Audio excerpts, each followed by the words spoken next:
history, how cuckoo clocks work, a little bit how they developed over the years. So this is where the story is beginning, or this is what it looked like about 370 years ago. These were the very first kinds of clocks they were building. Very simple, almost really looks like a toy for us today. You had to wind it up like this every 12 hours. You may also notice there's only one hand on the front, just hours. They didn't need minutes, they weren't going to catch any buses or trains, of course. So these kinds of clocks were built mostly in the winter months by the farmers. It gets very cold here. Normally we have the snow at least to our knees in the winter, maybe higher. So in those times they spent a lot of the winter months inside the farmhouse. You didn't have really a lot to do. You could make clocks or you could make babies.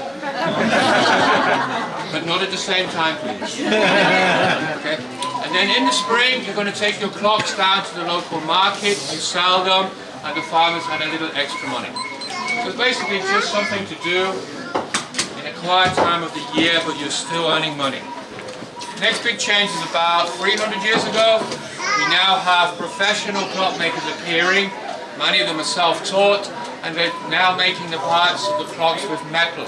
The metal 300 years ago is still very expensive for the average person, so they want to protect it. They put it inside a little box. The box eventually turns into a house shape.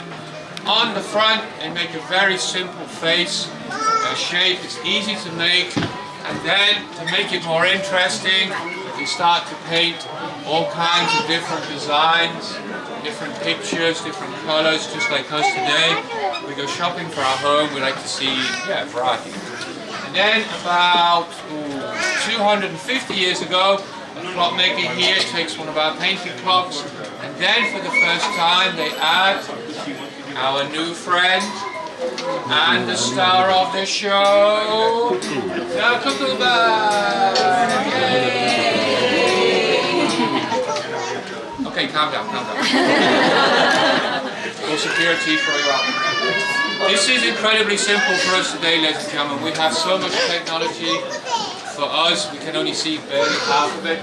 250 years ago, this is just the same as your smartphones, your laptop computers. This would be cutting edge technology that you could buy and take home. And then of course, like the technology we have seen in our lifetime, people are always adding new ideas to make it more attractive to buy. So eventually, we also added music as well. So at 10 o'clock you have 10 cookies. If it was 2 o'clock you have 2 of course. Here we have a street musician walking along the street, and ladies look out the window. So maybe if he's lucky, she'll throw him a few coins, and if he's unlucky, she'll throw him a bucket of water.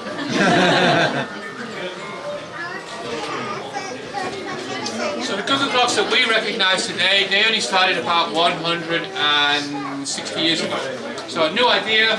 Instead of painting, they're going to carve the decoration onto the wood instead. So they just stain it now one colour, and they're concentrating on the carving. And then, of course, as it becomes more popular, more competition, more and more detail starts to appear.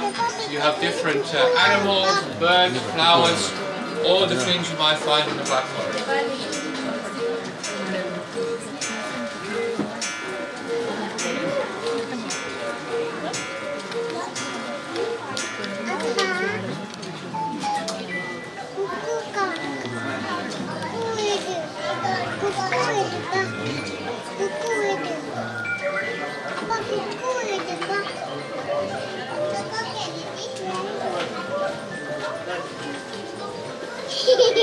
So this is a very special cuckoo clock because it's so large, as you can see. For the last 160 odd years, most of the clocks produced would be this size or even smaller. Relatively simple but very classic carving. So when people see it, they recognize it very quickly.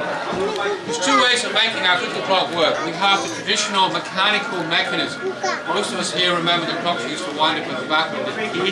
That was a spring you would make it smaller, and then as it expanded it would turn the inside of the clock. You don't have a spring, you have metal weights that are attached to a chain. They go up inside the clock, around one of the wheels to make it work, and then down again. So at 7 o'clock you need power for 7 cuckoos. Maybe you can see this weight moving down. So eventually the metal weights go slowly all the way down to the floor. They can't go any further, so your clock would stop. So you have to wind it up again. Just do everything in reverse. Just take the chain nice and gently, pull the chain down, and the weight goes from the floor all the way back underneath the clock. You have to hang a mechanical clock about 6 feet off the floor. And there's two different sizes of metal weights. You have small ones and large ones. So where you see small weights underneath a mechanical cuckoo clock, it means it's a one-day clock. Some people call it daily winding clock. So here's our clock on the wall. You wind to the very top. It takes 1 day, 24 hours to go all the way down to the floor.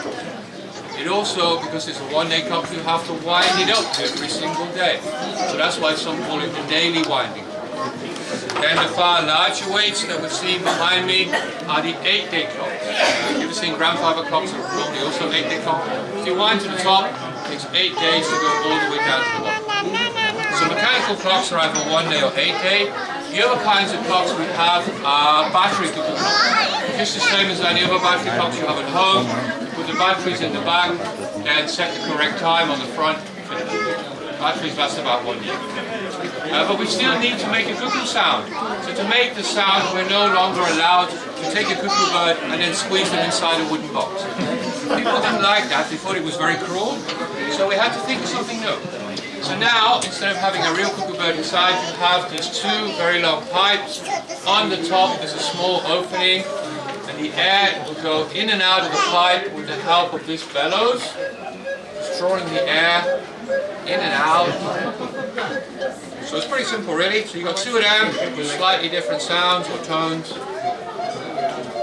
And you put that inside a cuckoo clock, you add a little magic and then you have... So you guys put it in rocket science. So cuckoos are like people. They come in different sizes. So that was Big Cuckoo, his medium cuckoo. And then of course the smallest member of our family, all you little people here, if you were inside a cuckoo clock, this is how you would sound. Because it's not a real cuckoo bird. You don't have to worry about feeding them or taking them for a walk. None of that is necessary. But they do like if you talk to them now and again. So the cuckoo clocks we have for you today here, ladies and gentlemen, have 2-year international guarantee. We have different service stations around the world, different parts of Europe, UK, Germany, France, North America, Canada, Australia, India, South Africa, pretty much all over the place. But we have in Germany what's called 24-hour testing period. All the clocks have to work absolutely perfect for 24 hours before they're allowed to go in the box. So it's very rare anything should happen. If you do decide to buy something in the shop today, when you go to the other end of the room, show them a little card your tour guide gave you. And if at the counter, if you've purchased a few things, if the total price together is 50 euros or more, take away the local tax, the VAT, straight away here in the shop. So if you had something that was 50 euros, show them the card, you would only pay